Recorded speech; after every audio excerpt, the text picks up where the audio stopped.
आज ही Doubtnut app download करें। Doubtnut पर होगा अब आपके सभी मैथ्स, केमिस्ट्री, फिजिक्स और बायोलॉजी डाउट्स का सफाया। बस अपने क्वेश्चन की फोटो खींचो, उसे क्रॉप करो और तुरंत वीडियो सोल्यूशन पाओ। Download now.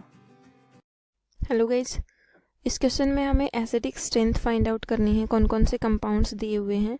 बेंजोइक एसिड जिसको कि X माना गया है, एंड देन सेकंड पे है पर ऑक्सी बेंजोइक एसिड जो कि Y कंपाउंड है, एंड देन लास्ट है पैरा नाइट्रो बेंजोइक एसिड जो कि Z कंपाउंड है। तो XYZ का एसिडिक स्ट्रेंथ का ऑर्डर लिखना है हमें, ठीक है। तो एसिडिक स्ट्रेंथ बेसिकली किस पर डिपेंड करती है, स्टेबलाइजेशन पर डिपेंड करेगी। सारे के सारे ऑप्शंस में कार्बोक्सिलिक एसिड डेरिवेटिव है, ठीक है। तो ये किस पर डिपेंड करेगी, depends upon the stabilization of the carboxylate ion. जब हम H पॉजिटिव रिलीज कर देंगे सारे ऑप्शंस में से, जो सारे कंपाउंड्स गिवन हैं इन कंपाउंड्स में से, तो H पॉजिटिव रिलीज करने के बाद क्या बन जाएगा, कार्बोक्सिलिक एसिड डेरिवेटिव्स का कार्बोक्सिलेट आयन। तो वो कार्बोक्सिलेट आयन जितना ज़्यादा स्टेबल होगा उसकी एसिडिटी भी उतनी ही ज़्यादा होगी, ठीक है। तो हम कहेंगे यहाँ पे acidic strength depends on stability of या फिर stabilization of carboxylate ion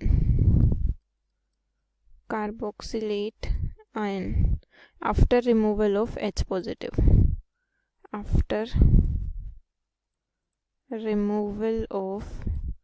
H positive. H positive के रिमूवल के बाद जो कार्बोक्सिलेट आयन बनेगा वो कितना ज़्यादा स्टेबल होगा उस पर डिपेंड करेगा एसिडिक स्ट्रेंथ। तो जो फर्स्ट कंपाउंड है यानी कि जो X कंपाउंड है, सबसे पहले उसका स्टेबिलिटी चेक कर लेते हैं हम। वो है हमारे पास बेंजोइक एसिड।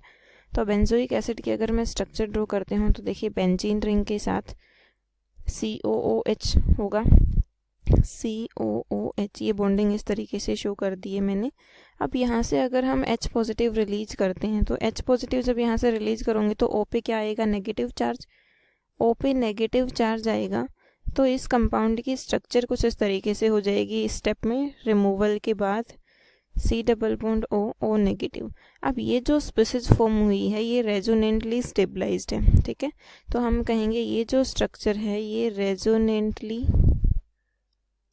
स्टेबलाइज्ड है। इसमें रेजोनेटिंग स्ट्रक्चर्स पॉसिबल हैं।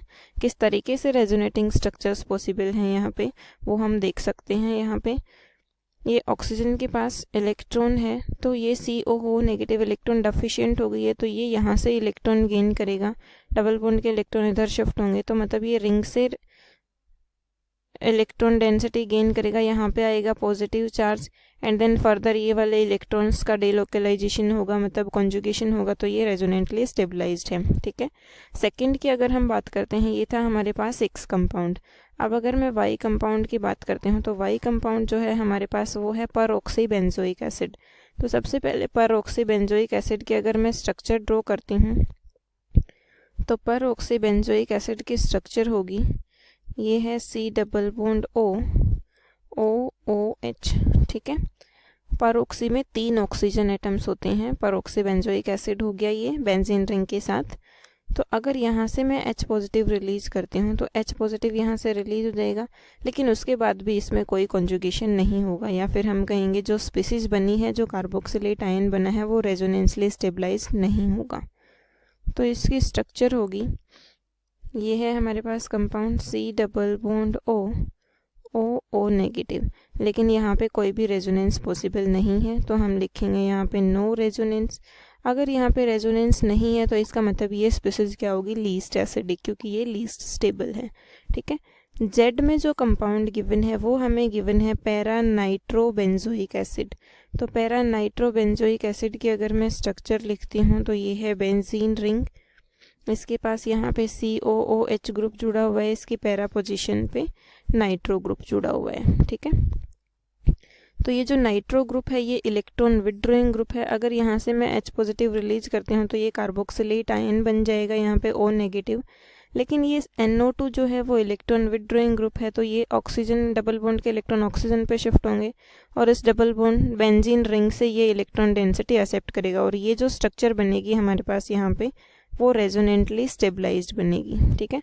तो यहाँ पे रेजोनेंटली स्टेबलाइज्ड स्ट्रक्चर्स होंगी, यानी कि उनमें रेजोनेंस पॉसिबल होगा।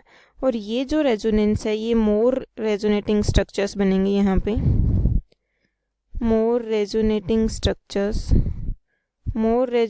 स्ट्रक्चर्स होंगी और ये स्ट्रक्चर्स ज़्यादा स्टेबल भी होंगे क्योंकि इसमें इलेक्ट्रॉन का जो डिस्पर्जन है वो ज़्यादा इलेक्ट्रोनेगेटिव स्पीसीज पे होगा।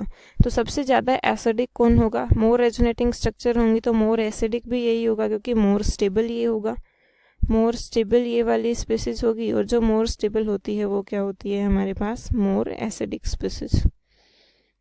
ठीक है, तो Z सबसे ज़्यादा एसिडिक होगा, उसके बाद आएगा X and then Y is the least acidic क्योंकि उसमें कोई भी रेजोनेंस पॉसिबल नहीं है।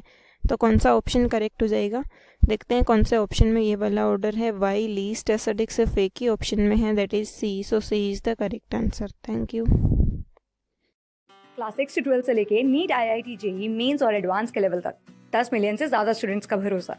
आज ही डाउनलोड करें डाउटनेट ऐप या व्हाट्सएप कीजिए अपने डाउट्स 8400 400 400 पर।